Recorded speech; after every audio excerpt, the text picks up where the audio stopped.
बिस्मिल्लाहिर्रहमानिर्रहीम। नाजरीन, आज सलमान मंसूरी एक नए टॉपिक के साथ आपकी खिदमत में हाजिर है।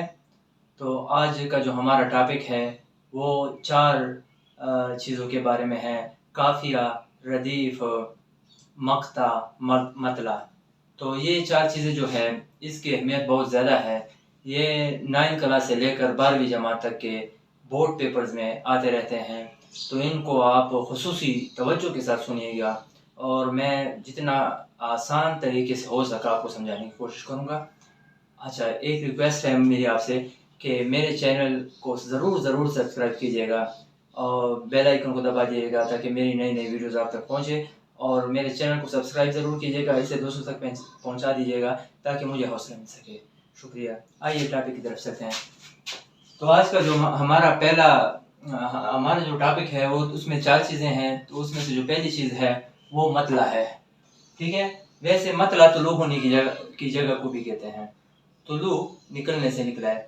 बहरहाल मतला किसी गज़ल या कसीदे के पहले शेर को जिसके दोनों मिसरे हम काफिया हों मतला कहलाता है। यानी ये मतला जो होता है एक शेर होता है, ये किसी कसीदा या किसी गज़ल का पहला शेर होता है। ठीक है, और इस शेर के दोनों मिसरे आपस में हम काफिया हों तो ये मतला कहलाएगा।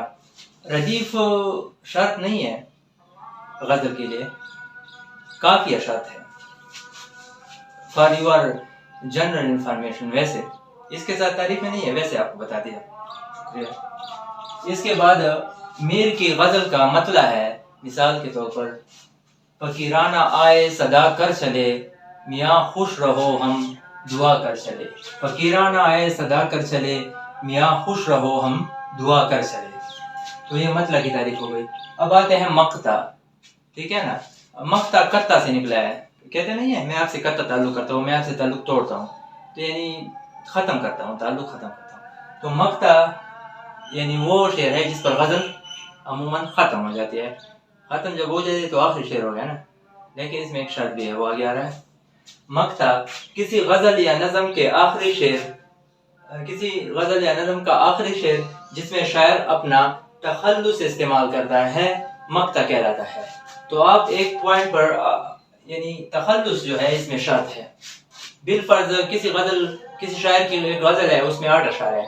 ठीक है, 8वें शेर में आखिरी शेर में उसने अपना तखल्लुस नहीं लिखा, तो हम इसे मक्ता नहीं कहेंगे, उसे आखिरी शेर तो कहेंगे, मक्ता नहीं कहेंगे। मक्ता की शर्त है कि उसमें शायर अपना तखल्लुस इस्तेमाल करता है। और याद रखें, ये किसी भी गज़ल या नज़म का आखिरी शेर होता है जिसमें शायर अपना तखल्लुस इस्तेमाल करता है, उसे हम मक्ता कहेंगे। मसलन गालिब की गज़ल का मक्ता है कि काबा किस मुंह से जाओगे गालिब, शर्म तुमको मगर नहीं आती। देखो, गालिब ने अपना तखल्लुस इस शेर में इस्तेमाल किया हुआ है, तो ये गालिब की गज़ल का आखिरी शेर है जिसमें इसने तखल्लुस भी इस्तेमाल किया है। याद रखिए, इस तखल्लुस के ऊपर जो अलामत होती है छोटी सी, इसको अलामत तखल्लुस कहते हैं। ये एक पॉइंट है जो आप नोट कर लें। और ये देखिए, ये वाली अलामत हर शेर से पहले जो लगाई जाती है इसको अलामत शेर कहते हैं। ठीक है जी, इसकी मेरे ख्याल में समझ आ हो गई।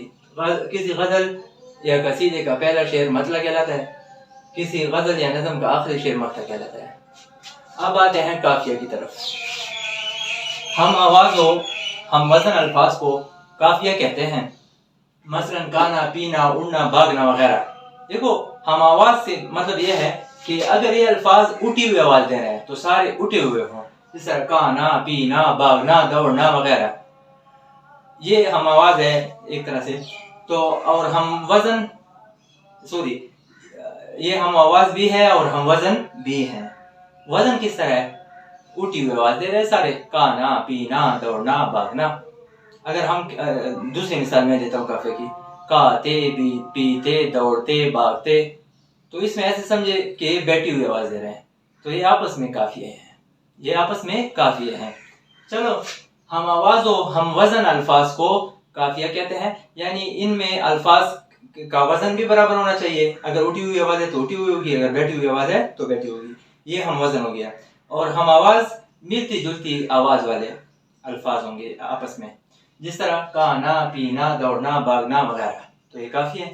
اب آتے ہیں شعری مثال. ایک شعری مثال سے ہم اسے سمجھ جائیں گے. ہستی اپنی حباب کی سی ہے، یہ نمائش سراب کی سی ہے. تو یہ میر تقی میر کی غزل کا پہلا شعر ہے. تو یہاں پر جو دو لفظ ہیں حباب سراب، یہ کافیہ ہے. یہ ان کا وزن بھی برابر ہے آپس میں اور ملتی جلتی آواز بھی ہے.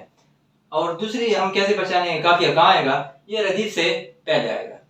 یہاں پر کیسی ہے ردیف ہے، اور یہ جو سراب آیا ہوا ہے حباب آیا ہے، یہ کافیہ ہے. اب جو ردیف ہوتا ہے، ردیف کسی غزل میں کافیہ کے بعد دہرائے جانے والے الفاظ کو کہتے ہیں. مثلا میر کی غزل کا ایک شعر ہے، فقیرانہ آئے صدا کر چلے، میاں خوش رہو ہم دعا کر چلے. اس میں ریپیٹ جو دونوں مصروں میں الفاظ ہو رہے ہیں وہ یہ ہیں کر چلے. تو اس میں کر چلے ردیف آیا ہے. یاد رکھیے یہ کسی غزل کے ہر شعر میں کافیہ کے بعد ریپیٹ ہوتے ہیں. امید ہے ناظرین آج کی ویڈیو آپ کو پسند آئی ہوگی. اس کو جو ہے ساری چیزوں پر فوکس کریں، یہ بورڈ پوائنٹ آف ویو سے بہت اہم ہے. تو اس کو کور کیجئے اور جو اشعار ہیں اس کو صحیح یاد کیجئے، کوئی مشکل نہیں ہے. تھینک یو، اپنا خیال رکھیے گا. Thank you.